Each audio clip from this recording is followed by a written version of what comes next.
Aujourd'hui, on vous parle du nouveau rôle foncier qui a été déposé dans l'ensemble du Grand Montréal. Alors, le nouveau rôle foncier que vous avez reçu par la Poste, puis si vous ne l'avez pas reçu, c'est probablement à cause de Poste Canada, vous allez le recevoir bientôt.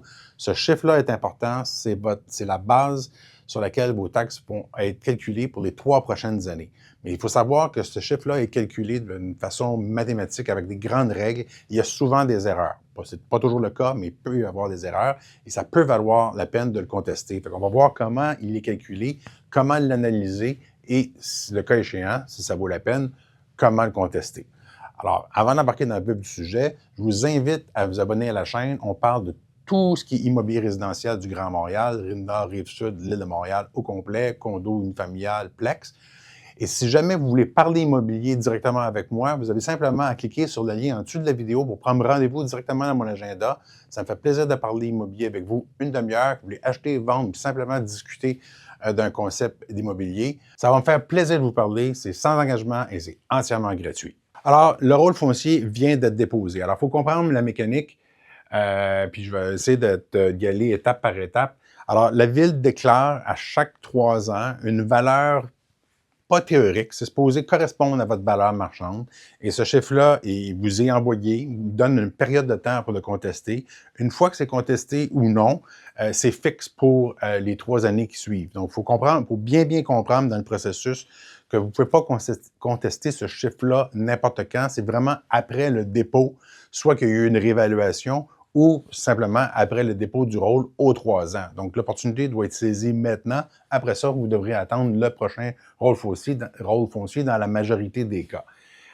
Et évidemment, vos taxes municipales, vos taxes foncières vont toujours être basées à partir de cette évaluation foncière-là. Donc, si elle est erronée, ça vaut la peine de contester. Évidemment, si elle est erronée à la hausse. Si elle est erronée à la baisse, mon conseil, c'est de garder le silence, évidemment. Alors, le dernier rôle a été fait en 2024. Alors, ce que l'évaluateur fait, dans le fond, c'est qu'il essaie de déterminer votre valeur marchande au 1er juillet 2024. Ils font le travail pendant près d'1 an et en septembre 2025, donc tout juste il y a quelques temps, ils ont déposé ce rôle-là. Ils vous ont envoyé une lettre où ils sont sous le devoir de vous l'envoyer. Et ce qu'ils vont dire essentiellement, et ce qu'il faut comprendre, c'est que le chiffre qu'ils vous donnent, c'est, selon eux, votre valeur marchande au 1er juillet 2024. Et ce chiffre-là va servir pour vos impôts fonciers pour les années 25, 26 et 27. Alors, si vous n'avez pas reçu ça, on va mettre le lien en dessous de la vidéo. Vous pourrez cliquer dessus. Ça, c'est le lien pour toute l'île de Montréal. Vous avez simplement rentré votre adresse.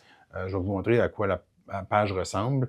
Alors, c'est comme ça, on arrive là, vous pouvez rentrer simplement votre adresse, le nom de la rue, tout ça, ou vous pouvez, là, on pourrait reculer, on pourrait rentrer le numéro de cadastre sur votre ancien, n'importe quel compte de taxe foncière, vous avez votre numéro de matricule ou vous avez votre numéro de cadastre. Vous pouvez aussi rentrer votre numéro de cadastre directement, valider les informations. Ils vont vous donner une valeur pour le terrain, ils vont vous donner une valeur pour le bâtiment.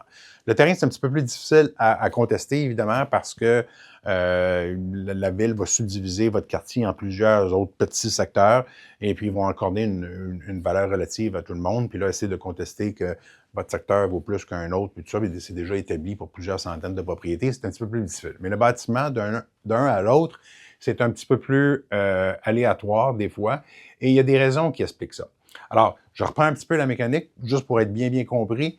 Donc, aux 3 ans, il y a un rôle qui est fait. Dans ce cas-ci, on a analysé autour du 1er juillet 2024 quelle serait votre valeur foncière. Il faut comprendre qu'on ne fait pas ça maison par maison. C'est des grandes règles statistiques, des régressions linéaires, tout ça qui sont appliquées à l'ensemble des propriétés. Ils regardent les ventes qui ont été effectuées, puis ils essaient de majorer ça pour tout le monde dans votre secteur. Certaines propriétés, par contre, vont faire l'objet d'une visite de l'évaluateur à chaque année. Et ça, c'est souvent, je vous dirais, fait lorsque vous faites des rénovations majeures chez vous. Lorsque vous faites des rénovations qui nécessitent des permis, bien évidemment, vous faites une demande de permis à votre CCU d'arrondissement ou municipal. Puis là, bien évidemment, il y a une note qui est envoyée à l'évaluateur, comme quoi la propriété s'est améliorée, a changé. Et plus vous faites des travaux, bien, plus il y a des chances que vous allez voir l'évaluateur qui va passer chez vous, vérifier si vous avez substantiellement augmenté la valeur marchande. Alors, juste pour bien comprendre la mécanique, 2024, 1er juillet, on a analysé la valeur de votre propriété. Ça prend un certain temps avant de faire toutes les évaluations pour la municipalité. En septembre 2025, on vous les a annoncées. Et ça prend effet pour 26, 27, 28. Alors, vous devez comprendre que dans le temps, là, il y a comme un décalage temporel qui s'effectue parce que ce qui va servir d'évaluation foncière pour toutes ces années-là, c'est quelque chose qui a été calculé en 2024.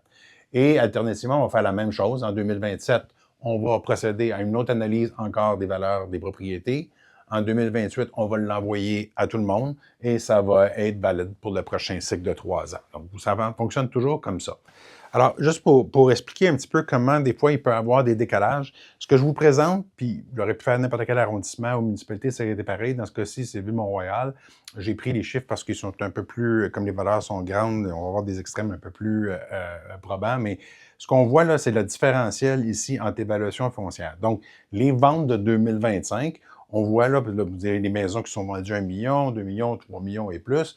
Bon, autour de 2 millions, vous voyez ici, là, à peu près à 2,2 millions, il y a une propriété qui s'est vendue, puis elle s'est vendue presque 525 000 en haut de l'évaluation foncière. En même temps, vous avez, juste un petit peu avant, il y a eu une propriété qui s'est vendue presque 510 000 en dessous de l'évaluation foncière. Donc, c'est quand même assez spécial de voir des écarts de différentiel par rapport à l'évaluation foncière aussi énormes que ça. Comment expliquer ça?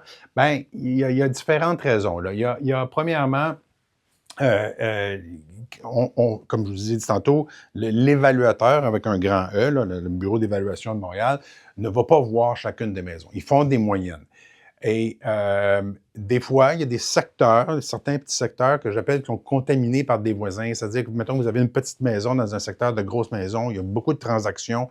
Des fois, il peut y avoir des déformations statistiques parce qu'ils vont appliquer la même règle pour tout le monde, puis des fois, votre propriété est un peu différente. Évidemment, ils essaient, eux autres, de minimiser le plus possible, mais s'il y a une erreur qui a été faite il y a 30, 40 ans, elle va être appliquée après à long terme sur les mêmes pourcentages. Et à un moment donné, on va commencer à avoir des valeurs qui vont s'éloigner. L'autre phénomène qui est très, très fréquent, prenez l'exemple de maisons de ville qui sont identiques, Atlantique, Quartier-Ville, peu importe, ou des jumelés, où est-ce que vous avez un propriétaire qui fait des petits travaux, mais demande un permis à la ville.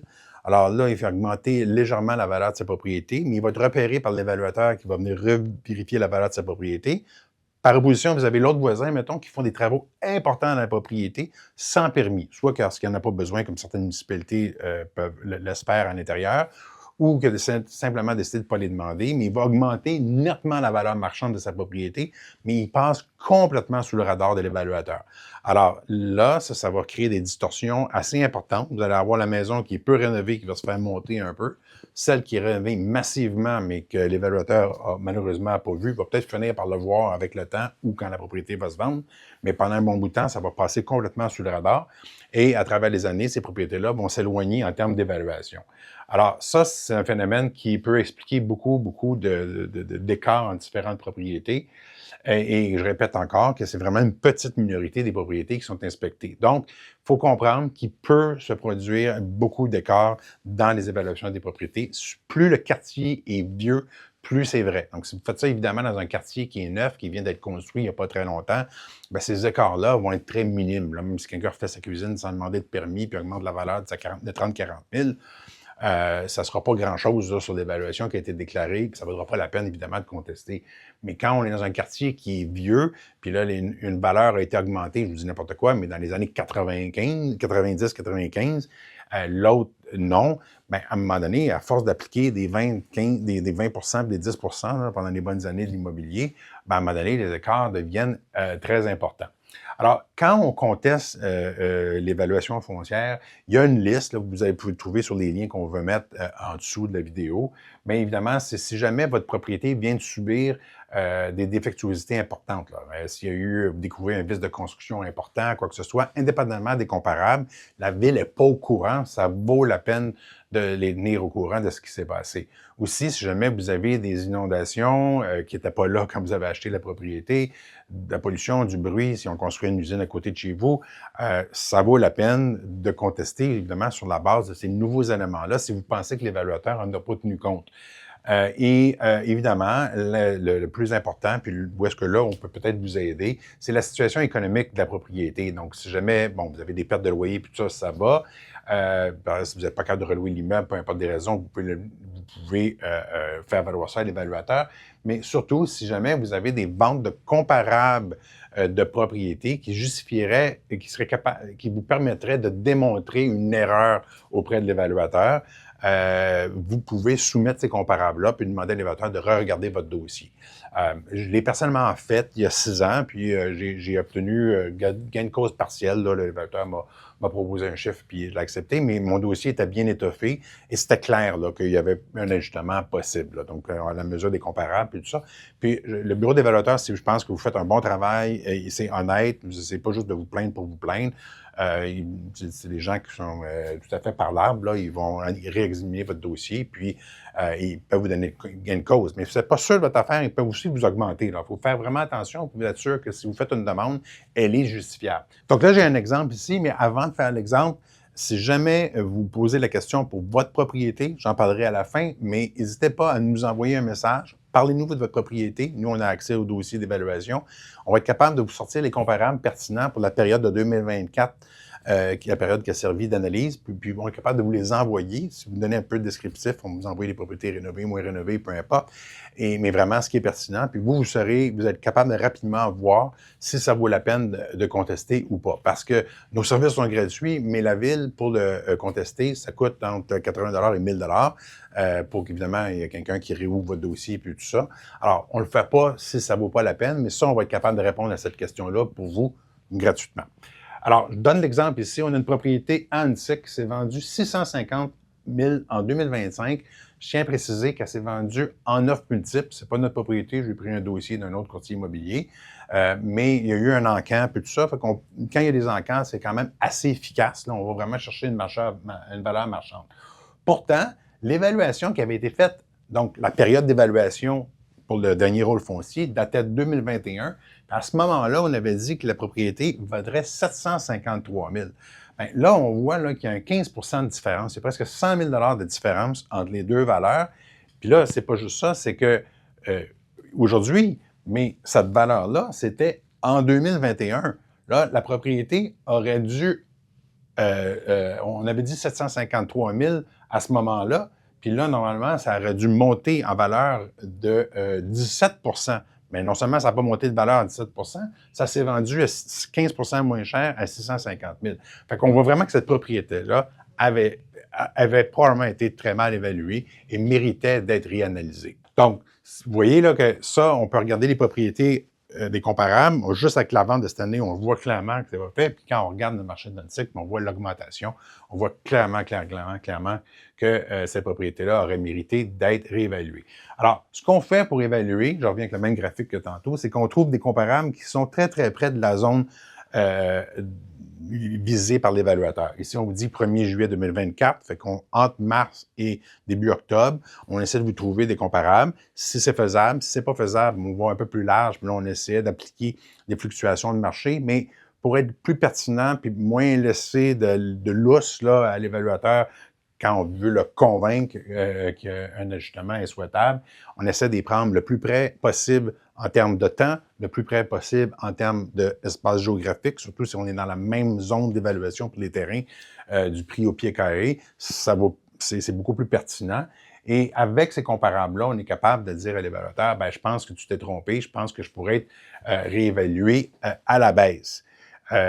Le lien d'ailleurs il y a un lien, on va mettre aussi un lien dans la description qui explique quels sont les arguments et tout ça. Puis vous voyez, vous pouvez l'envoyer par courriel, vous pouvez l'envoyer en ligne, vous pouvez l'envoyer par la poste. Moi, je vais vous recommander, si vous faites un dossier, si jamais on vous envoie des comparables, c'est clair, on peut vous aider à vous faire un petit tableau comparatif entre votre propriété et les comparables, mais je vous encourage à faire un dossier étoffé, photo de votre propriété, vraiment grandeur de terrain, proximité du métro, tous les critères qui peuvent servir à rendre la chose évidente. Plus vous êtes préparer, plus les chances de succès sont importantes. Et il faut absolument retenir que vous avez jusqu'au 30 avril 2026 pour soumettre une contestation. Après ça, il sera impossible de le faire. Un autre argument important pour ne pas laisser une évaluation foncière trop élevée trop longtemps, c'est la valeur de revente de votre propriété. Une erreur commune du public en général, c'est de dire plus mon évaluation foncière est élevée, plus ma valeur marchande le sera. C'est pas vrai. L'acheteur traditionnel, généralement, est bien éduqué. Il est capable de comparer. Il va utiliser les comparables de vente récents. Lui, il voit un menu de propriété qui est offert à lui. Et si vous êtes trop cher, même si votre évaluation est trop chère, il va simplement dire, moi, je n'ai visité 4 autres qui ont autant que toi, puis ils sont moins chers, je vais me tourner vers ces propriétés-là. Il y a des clients qui font l'erreur de ne pas contester à cause de ça, en se disant, bien, ça va attirer, ça va me donner un prix de marchand plus élevé, et ce n'est pas le cas. Ce que ça fait, par contre, ça va faire une taxe de bienvenue plus élevée pour l'acquéreur potentiel et les taxes foncières éventuelles plus élevées. Parce que surtout quand vous achetez une propriété, l'acheteur va payer le plus haut du prix de transaction ou de la valeur marchande. Mais s'il paye, comme dans l'autre propriété, 650 000 pour une maison, mais qui paye la taxe de bienvenue sur 750 000, ben là, ils viennent payer beaucoup trop d'argent. Et c'est un désavantage au niveau de la valeur marchande. Donc, la majorité des propriétés sont bien évaluées, c'est l'exception, mais ça existe. Je n'ai pas une misère à en trouver pour illustrer l'exemple aujourd'hui. Et ça nous fait plaisir. Si jamais vous doutez pour votre propriété et pensez que ça n'a pas de sens, là, vous regardez le chiffre, vous regardez vos voisins où ils sont vendus, vous trouvez que c'est trop élevé, faites juste nous envoyer un message. Il y a un petit lien en dessous de la vidéo. Puis ça vous fera plaisir de regarder puis vous envoyer un petit rapport avec des comparables et tout ça.